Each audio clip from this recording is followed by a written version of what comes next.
Well, good evening. I hope everyone is doing well this evening. Welcome again to the Spiritual Circle Gathering, where we meet every Thursday from 7 to 7:50. Those of you that are watching, in the future, you may want to dial area 712-432-3066. Access code 449278. If you care to be a part of this call and you choose not to watch this by video, then you can dial again at 712-432-3066. Access code 449278. The topic this evening is the truth of our oneness. We are spiritual beings living in a spiritual world, and we are governed by spiritual laws. Let me say that again. We are spiritual beings living in a spiritual universe, governed by spiritual laws. What does it mean that we are spiritual beings? What does it mean that we're living in a spiritual universe? And what does it mean that we are governed by spiritual laws? What does that mean? Well, first of all, what is a spiritual law? Okay. A spiritual law is what's called, and I'll explain the word, but I want to spell it first. A spiritual law, it's what's called an immutable law. IMMUTABLE, immutable. That means that it doesn't change. That means that it is carved in stone. That means that it is not flexible. That means that it is permanent. That means that it doesn't change. Okay? Christians would call the Ten Commandments, those are spiritual laws. They don't change. Nowhere are you going to read anywhere where a commandment was either amended or it was an addendum. No memo came out yet saying that one of the 10 commandments has been changed. Okay? The commandments haven't changed. All right? Therefore, a spiritual law doesn't change. I'm not saying that a commandment is a spiritual law. Could be. One could say that. I'm simply giving you an example of what a spiritual law is. Okay? Maybe it is. Maybe it is. Maybe a commandment could be a spiritual law. Actually, it is, because it's spiritual. And we're not supposed to kill anyone. And we're not supposed to steal. And we're not supposed to bear false witness. And we're not supposed to commit adultery. And if we do, then there are spiritual consequences. And the consequences are already laid out. There is no clause. There is no, well, if you do it, say for example, if you commit adultery. So if you commit adultery, there's not going to be any exception to the rule. Okay? You commit adultery, then there is going to be a consequence. Why? Because it is a spiritual law, and they are not broken. They are not flexible at all. Now, we are all born in human form. Okay? We are born this way, on this planet, on this realm, in a physical body. Earth is where we are placed. Earth is the school of life where we are to learn lessons. We learn our lessons from people, from situations, from events, from particular people. The way we deal with our life circumstances determines whether or not we have passed these tests. Okay? Again, the test comes in the form of people, circumstances, situations, and life events. We pass or fail. There is no in between. Our goal here on earth, our goal on this planet, the reason why we are residing on this realm is total mastery of all of the lessons that are presented to us. That is the express goal and purpose and intention of why we are here on this spiritual realm. We call it Earth, and it is the realm that the lessons come to us in the physical form. However, we are spiritual, made in the image and likeness, so what else could we be? On the spiritual world, spiritual realm, the Creator was spiritual, is spiritual. What other realm could this be? Governed by spiritual laws. Well, if the Creator is spiritual, and the Creator has spiritual laws, what other law could it be? All right. So it takes many, many lifetimes. I realize I'm going kind of deep, but just go with me on this. Try to be open. Can you be open to what I'm about to say? Okay? You don't have to agree. Just be open. This may take many, many lifetimes to achieve the goal of total understanding of ourselves and others. The objective of all of these lessons that come into our life, world, and affairs is so we can understand ourselves, to learn to accept ourselves. And if there's anything about ourselves that we recognize that we need to change, then we are to change it, do something about it. If the same situation continues to present itself with different teachers, different individuals, your teacher could be your children, your teacher could be your boss, your teacher could be the bus driver. Teachers come, spiritual teachers, I mean teachers that they look like humans, all right, because we all look like humans, okay, but we are someone's teacher. And so, same principle, others are our teacher as well, okay? So, when these teachers present the lesson, then my job, I keep the focus on myself, my job is to learn the lesson, do the homework, and in doing the homework, I'm learning something about myself. So I will not have to learn that lesson again. Understand? Okay. Often, our soul will want to return to earth. I'm going to do a lesson one day on the soul, S-O-U-L. That's a very, very interesting topic, the soul. Okay? The spirit, the mind, the body, and the soul. Very interesting.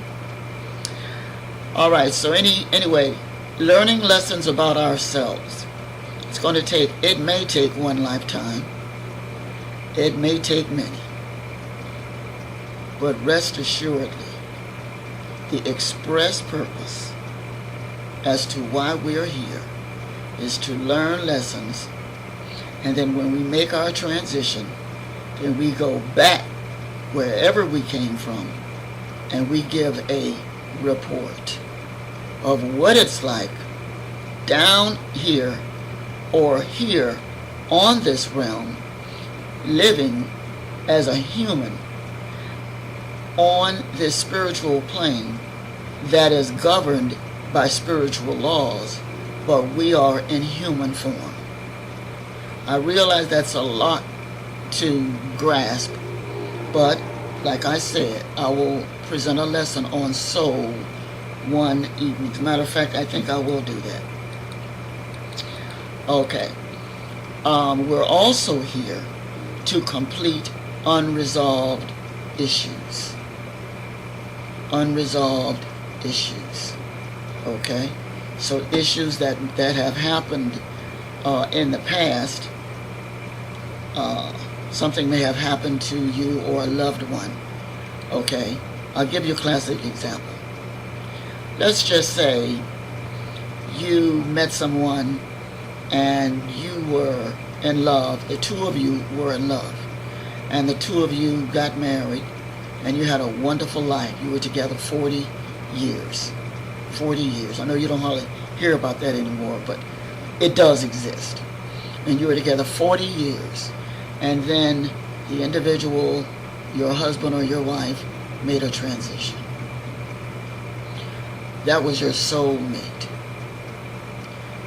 The theory and the philosophy is that somewhere along the line, that person, that spirit was with you in another life. And whatever happened in the past life, something happened and the two of you were not completed. Whatever the work was that the two of you were to complete, you had not completed it yet. So, the spirit and the soul of that person came back. They did not recognize, the two of you didn't recognize each other because what we see is the flesh. So the flesh does not recognize the flesh. Spirit recognizes spirit.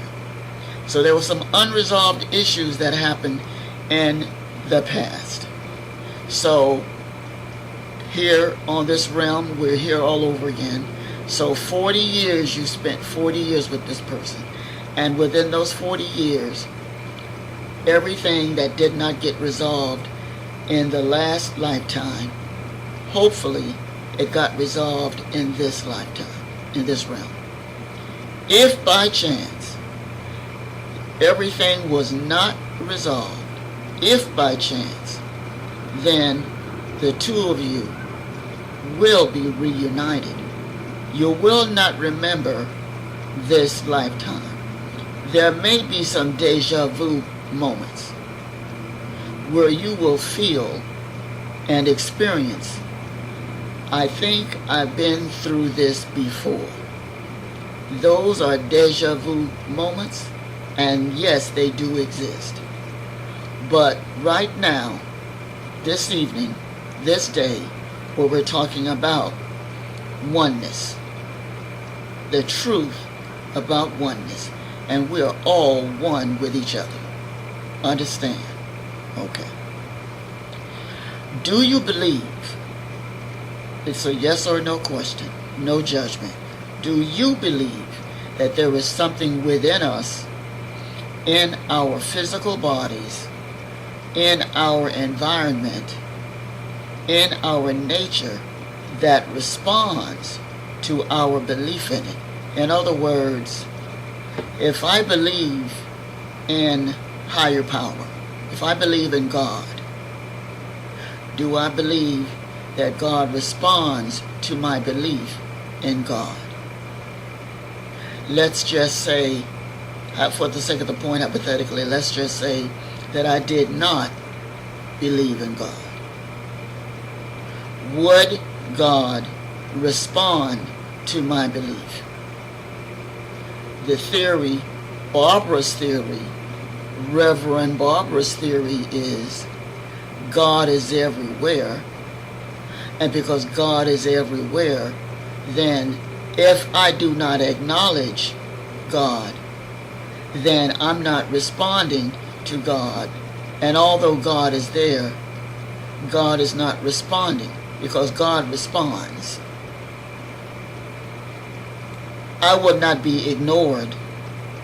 I would not be cast aside. I will simply be, God will be waiting on me to respond to it. Now, it doesn't mean that if a train is coming and I don't believe in God, then the train is going to run me over. No, because God is about love. Okay? God is all about love, and God is not offended because you don't believe in it. All right?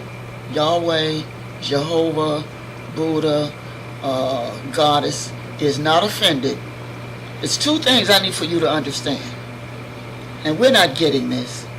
One, God is not offended because you don't believe in it. You don't believe in God. That's fine. I'm talking to the atheists and the agnostics.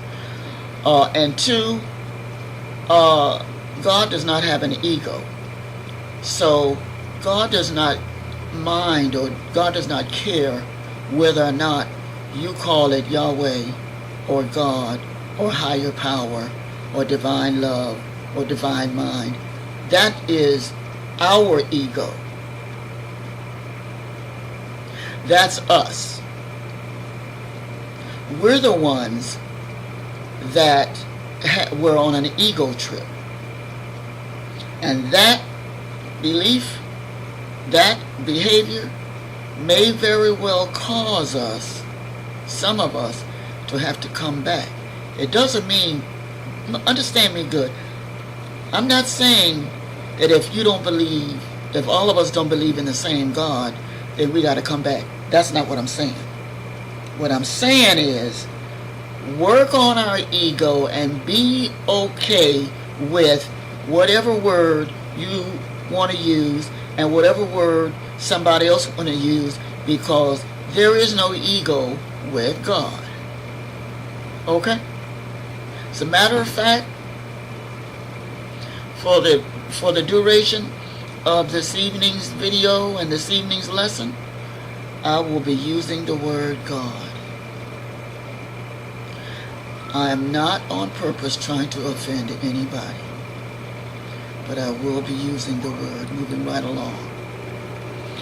So now, where was I? The question is, do I believe that there is something within us? Yes, because God is everywhere. In our physical bodies, yes, because God is everywhere. In our environment, yes, because God is everywhere. And does it respond to our belief in it? It responds, period. It responds to belief, and it responds to disbelief, because it's an energy. And it's waiting on us to respond to it. It's just waiting on us to respond. Okay, for we are convinced that we are spiritual beings living in a spiritual universe governed by spiritual laws. That belief, we have gone far enough in our research to prove that there is something within us, in our physical bodies, in our environment, and in nature, that it responds to our belief in it. I would take it a step further to say that, you see, no response is a response. Okay? If I pick up the phone and I dial a number and the number rings, it's no response. Well, that's a response. No, I'm not being ignored. It's just there's no response. But that's a response. Okay?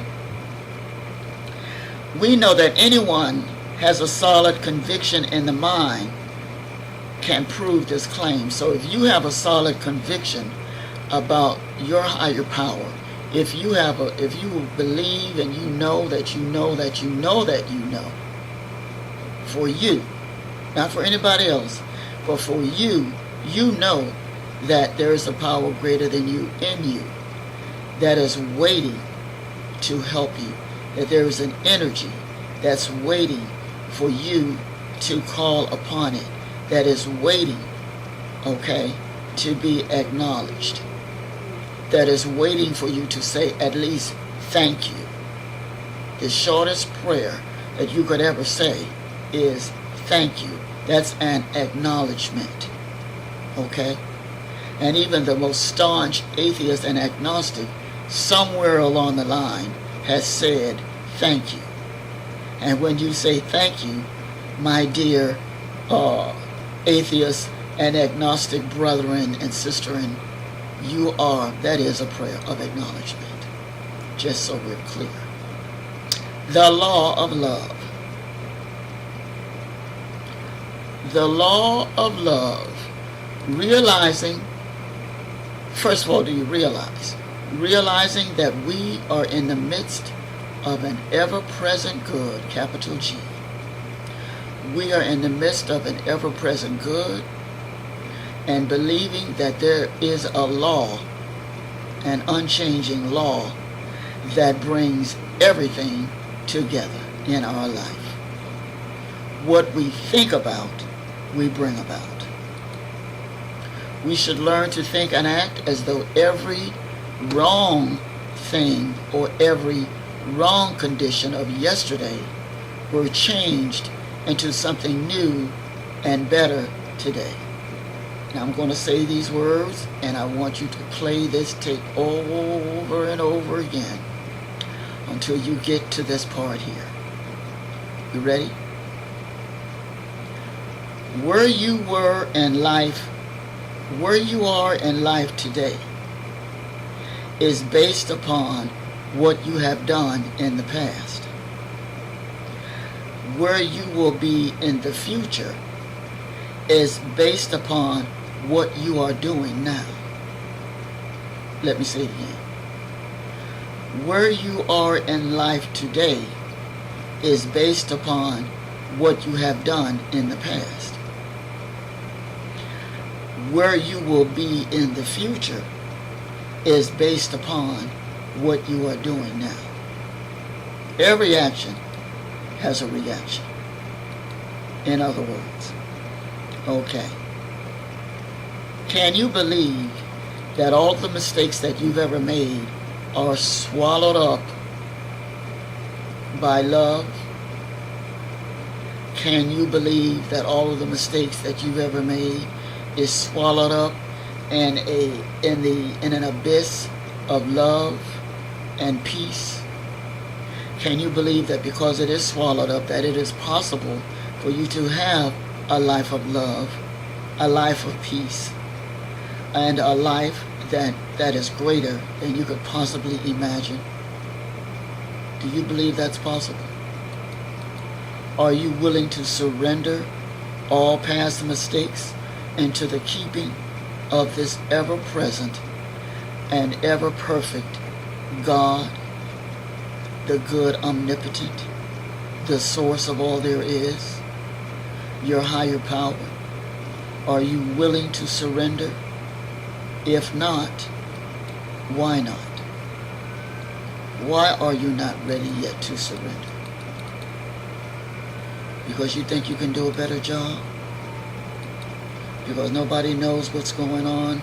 Nobody knows your situation better than you?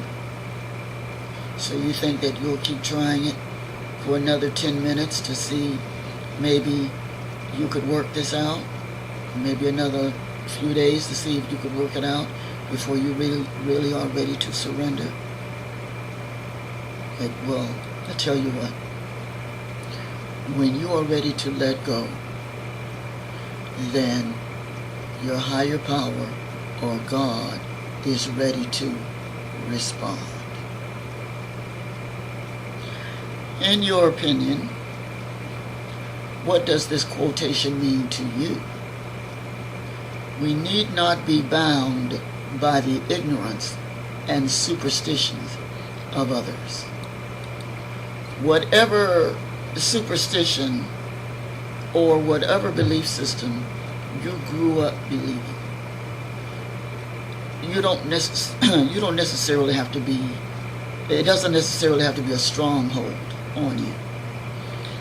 Some individuals believe that God is out there in the sky someplace, sitting on a throne in judgment, waiting to strike you down with a bolt of lightning. Some people believe that if someone does something to you or your loved one, then God is going to get them, and but you have to understand, we cannot have it both ways. Either God is going to have retribution and God is going to get somebody for you or strike them down, then that is a contradiction to the belief that God is all about love. If you think that God is a fighting God that takes up its sword and fight, God is a loving God. We cannot have it both ways. We cannot have it both ways. Either God is love or God is not love. As far as someone doing something to you, they're really doing it to themselves. Nobody's doing anything to you. These are lessons for you to learn. You are learning lessons. And the teacher that you think is doing something to you is teaching you a lesson. Hopefully, and I do mean hopefully, that you will learn the lesson. And when you learn the lesson, then you won't repeat the lesson. Okay? Learn the lesson. Please do. So in response to our belief as well as our disbelief, God responds to our belief in it. What about your faith? Your understanding? Do you have faith? What do you have faith in? There is no wrong or right answer. It's about what you have faith in. Okay? It's just about what it is you have faith in. Okay? There's no wrong or right answer. It's like me sitting here telling you what you need to believe, what kind of God that you need to believe in. That's not my place to do that. My goal is to open your mind to believe in yourself and to know that wherever you are, God is, to include within yourself. And if your life is going to be prosperous, and if your life is going to be what you want it to be, then God is waiting on you to help God, if you really want to know the truth. Some of us have the belief system that we would sit back and wait on. I'm just going to sit back and wait on the Lord. That's an old belief. That's an old superstition. Oh, I'm just going to sit back and wait on the Lord. Well, guess what? Did it ever occur to you that God just might be waiting on you? That is the response of God. Okay? God does not react. God responds. Okay. Now, I have this analogy. How do you apply into action what you believe about your higher power? First of all, how big is your higher power? The concept of a higher power that you have, how big is it? Well, let me give you an example, okay? Let's just say, for example, the Pacific Ocean. We've heard of the Pacific Ocean. No matter where we are on the planet, whether here in the States or abroad, we've heard of the Pacific Ocean. It takes up 1/3 of the planet, the Pacific Ocean. It is located between Southern Ocean, Asia, Australia, and the Americas. The Americas, North America, Central America, and South America. Okay? So let's just say, for the sake of today's lesson, that higher power is as big as the Pacific Ocean.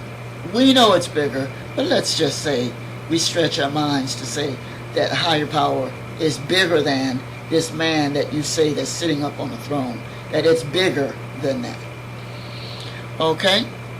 So if I take a thimble and I go to the Pacific Ocean, then all I'm going to get from that Pacific Ocean is a thimbleful of God, because that's my concept.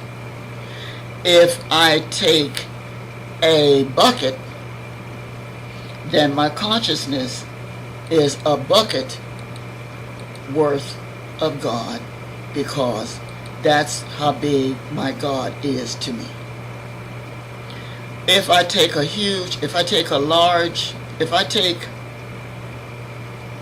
an unlimited consciousness, if I take an unlimited, boundless awareness of God, if I could stretch my mind to believe that God is past the universe,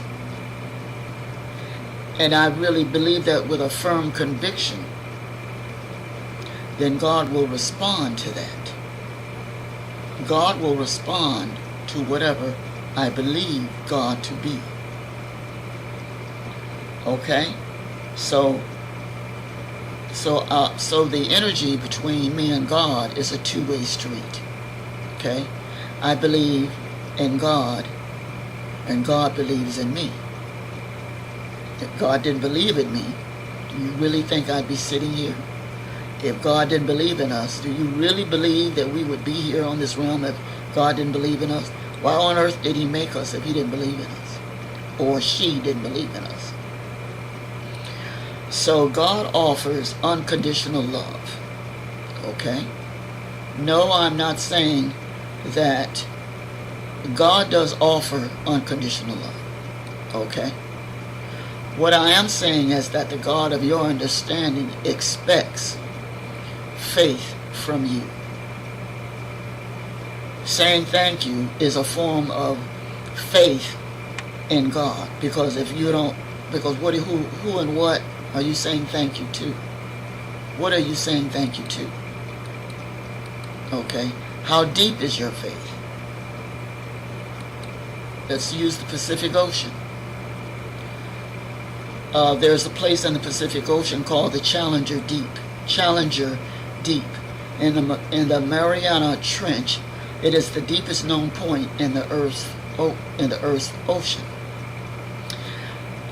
It is the deep of 10,994 meters, or 36,070 feet below sea level. 36,000 feet.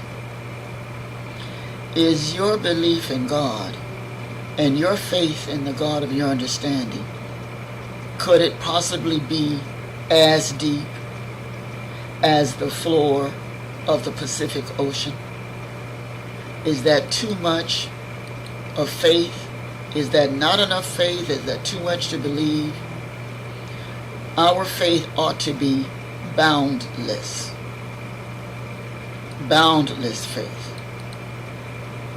Okay? Your superstitions, where did they come from?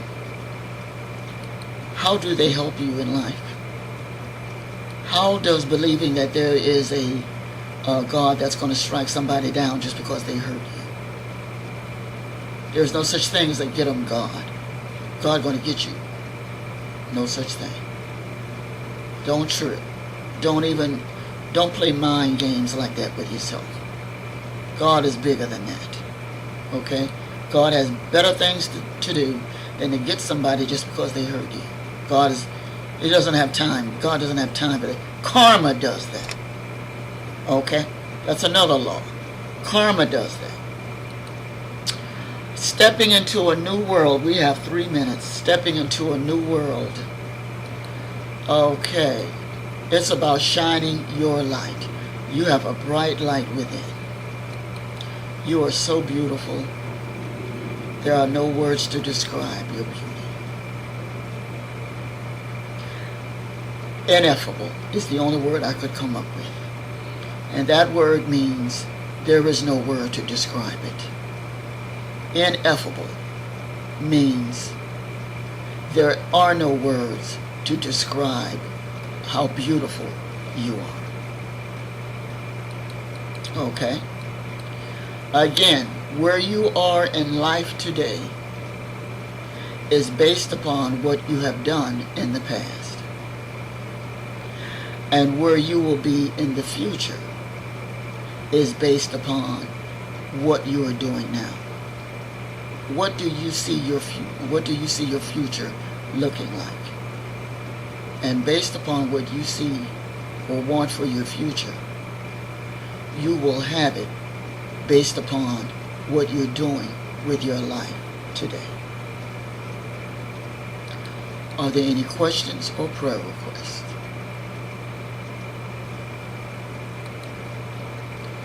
Prayer requests or questions?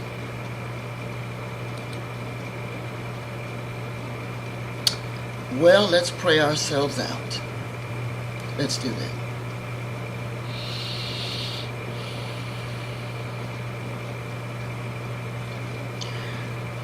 Divine love, God, source of all there is.